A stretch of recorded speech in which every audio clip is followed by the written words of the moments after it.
On va aborder tout de suite la chronique de Philippe. C'est mon pognon.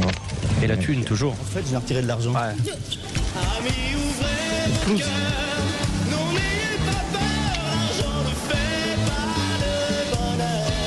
Shut up and take my money. Alors qu'il a claqué tout son plan d'épargne logement à l'Alpe d'Huez, Philippe Spanghero nous parle de ce match reporté entre la France et l'Écosse et ses conséquences économiques.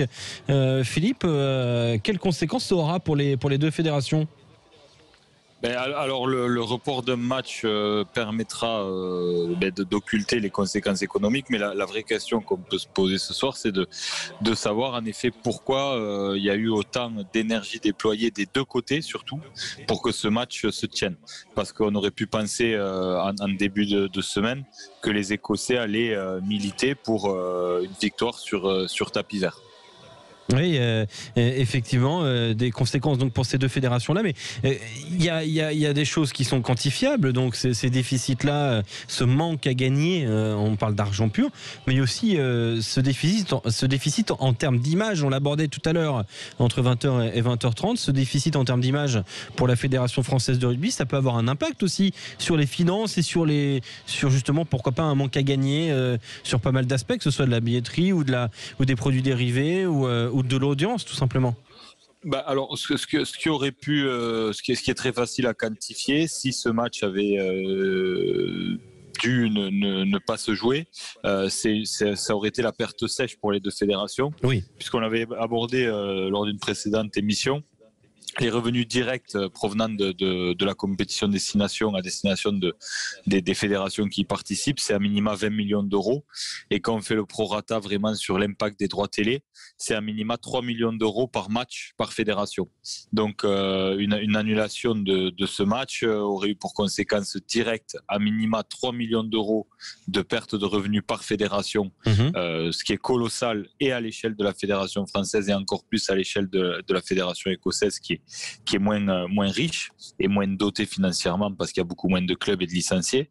Et ensuite, l'impact direct aurait été des négociations, je pense, de gré à gré avec les sponsors, puisque notamment les Écossais ont un très gros sponsor maillot qui est BT, qui est un groupe télévisuel. Oui, un groupe télévisuel et de télécom, je crois aussi. Aussi, oui. Et qui paie cher pour une exposition optimale, et donc qui aurait, je pense, négocié une remise sur son partenariat annuel. Donc ça, c'est ce qui est quantifiable. Oui. Ce qui est un peu moins quantifiable, côté écossais, bien sûr, c'est indolore, puisqu'ils subissent la situation. Côté français, on en parlait en préambule, ça va être tout ce qui concerne ces enjeux d'image. On a eu quelques affaires qui ont un peu terni l'image de la fédération il y a quelques temps, mais tout ça a été effacé assez vite par la performance sportive et la nouvelle dynamique et l'enthousiasme qu'il y a eu sur le terrain.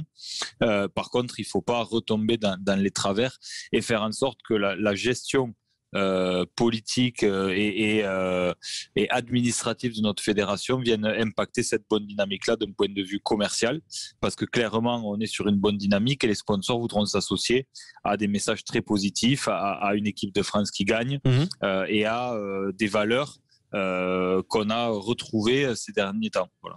Oui, des valeurs qui vont peut-être être un peu ébranlées, entre guillemets. C'est aussi un coup d'arrêt, on parlait des audiences télé, c'est vrai qu'elles fonctionnaient très bien depuis ce début du tour de destination et globalement depuis la fin de la Coupe du Monde 2019.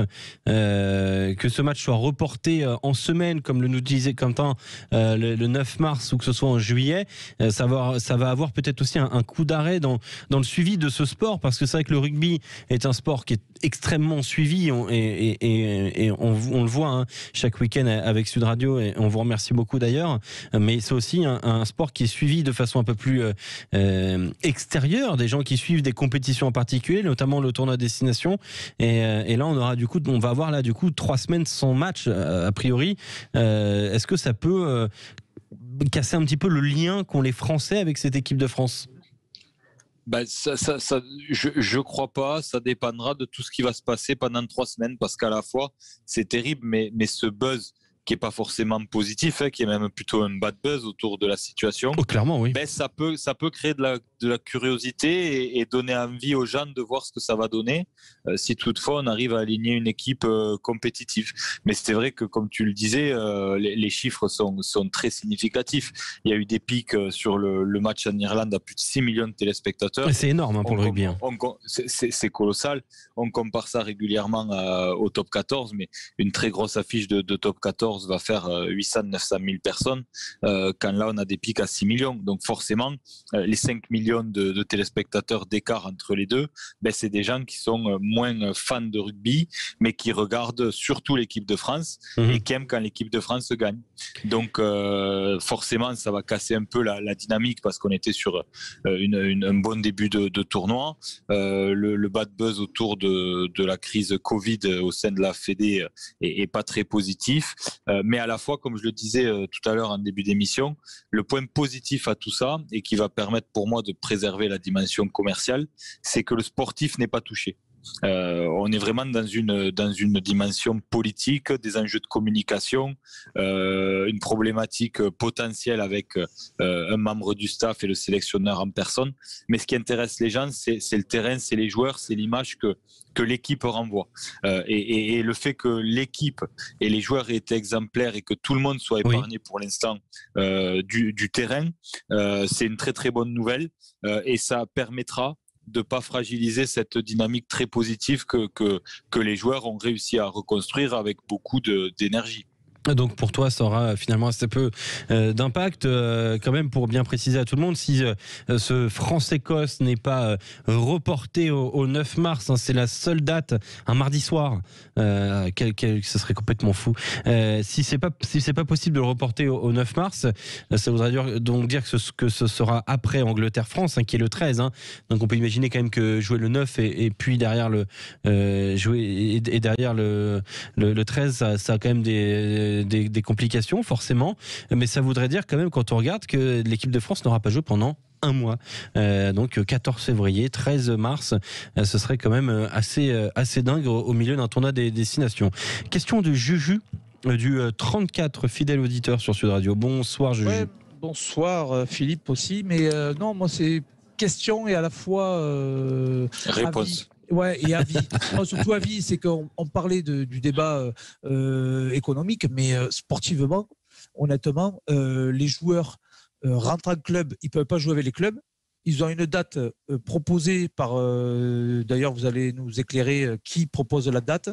Parce que j'ai lu que Grégoire Townsend, que j'ai connu à Montpellier, Grégoire Townsend, lui, il veut jouer le match face à la France, mais pas pendant bien sûr, le championnat écossais, bien sûr, ou autre, parce qu'il veut... Anglais, en fait.